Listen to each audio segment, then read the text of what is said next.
విజయనగర సామ్రాజ్యానికి యుద్ధ ప్రమాదం ఎదురైంది. అయితే శాంతికాముకుడైన గుణవర్మ మహారాజు చాలా తెలివిగా వ్యవహరించి యుద్ధము, జననష్టము, ధననష్టము లేకుండా శాంతి ప్రయత్నాలు చేశాడు. తనపై యుద్ధం ప్రకటించిన శత్రురాజును అంతఃపురానికి ఆహ్వానించాడు. అతనితో శాంతి సమావేశాలు జరిపి సంధి కుదిర్చే ప్రయత్నం చేశాడు. శత్రురాజు సంధికి అంగీకరించాడు. ఇంతలో ఒక అపశృతి పలికింది. ఆ శత్రురాజు యొక్క నవరత్నాల హారాన్నెవరో దొంగలించారు.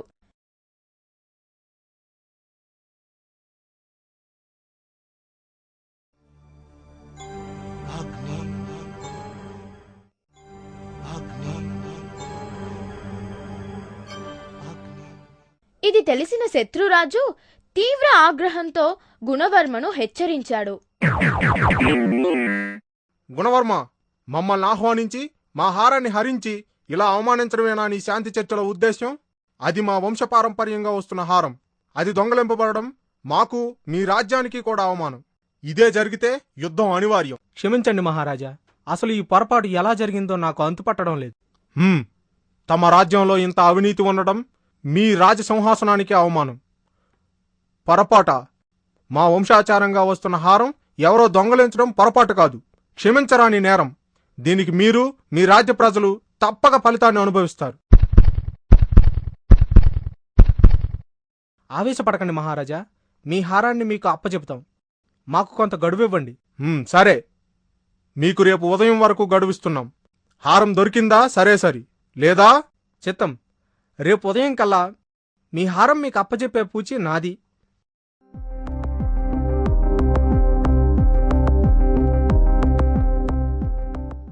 మర్యాద రామన్న గారు, దీనికి మీరే తగిన ఉపాయం చెప్పాలి. ఇది కోట ప్రతిష్టకు గొడ్డలి పెట్టు, మన రాజ్యానికి తీరని అవమానం కూడా. మీరు నిశ్చింతగా ఉండండి ప్రభు, రేపు ఉదయానికల్లా హారం మీ వద్ద ఉంటుంది. ఎవరక్కడ? ఆ సమయంలో కాపలా ఉన్న వారందరినీ తీసుకురండి.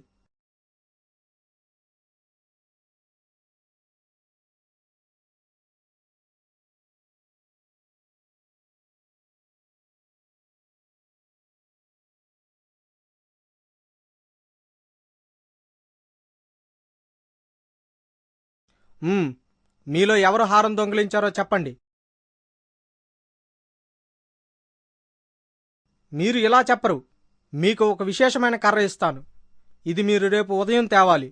మీలో ఎవరు దొంగ అయితే వారి కర్ర రేపు ఉదయానికల్లా 1 అంగుళం పెరుగుతుంది. ఇది సత్యదేవత మహిమ. రేపు పొద్దున్నే మీ కర్రలతో న్యాయస్థానానికి హాజరుకండి.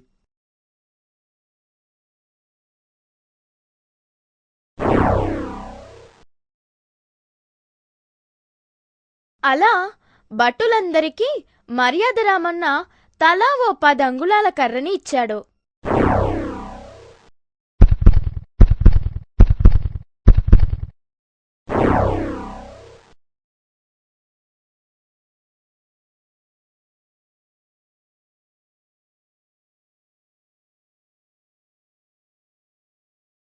అన్నట్టుగా మరుసటి ఉదయం అందరూ రామన్న ముందు హాజరయ్యారు.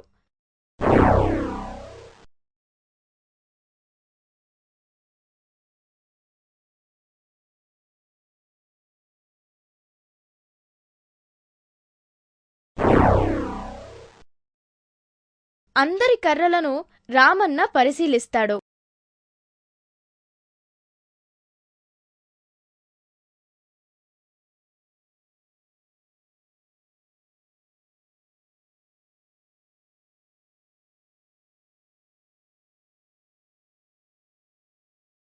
వచ్చిన వారిలో 9 మంది కర్రలు సమానంగా ఉన్నాయి. ఒక్కడిది మాత్రం అందరికంటే 1 అంగుళం పొడవు ఉంది. ఇది సత్యదేవత మహిమ అనుకుంటున్నారా? కాదు, మన రామన్న తెలివితేటలు మహిమ. ఆ 9 మందే అసలు దొంగలు. ఆ ఒక్కడు అమాయకుడు. నువ్వే దొంగవి, నగ తెచ్చియకపోతే చంపేస్తాం. నాకే పాపం తెలియదు మహారాజా. ప్రమాణం చేసి చెబుతున్నాను, నాకే పాపం తెలియదు మహారాజా. అవును, భద్రుడు అమాయకుడు. నిజంగానే అతనికి ఏమీ తెలియదు. నేను వీరికిచ్చిన కర్రలు 10 అంగుళాల పొడవే ఉన్నవి. వీరిలో భద్రుడి కర్ర ఒక్కటే 10 అంగుళాల పొడుగు ఉంది. కానీ ఈ మిగతా 9 మంది కర్రలు మాత్రం 9 అంగుళాల పొడవే ఉన్నాయి. అంటే ఈ 9 మంది అసలు దొంగలు.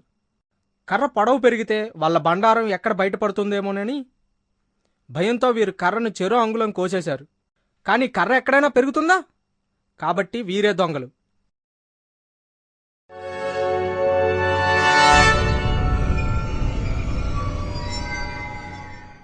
సభాష్ రామన్న, సభాష్. మీ తెలివితేటలతో రాజ్య పరువుని, రాజ్య ప్రజల ఆత్మ గౌరవాన్ని కాపాడారు.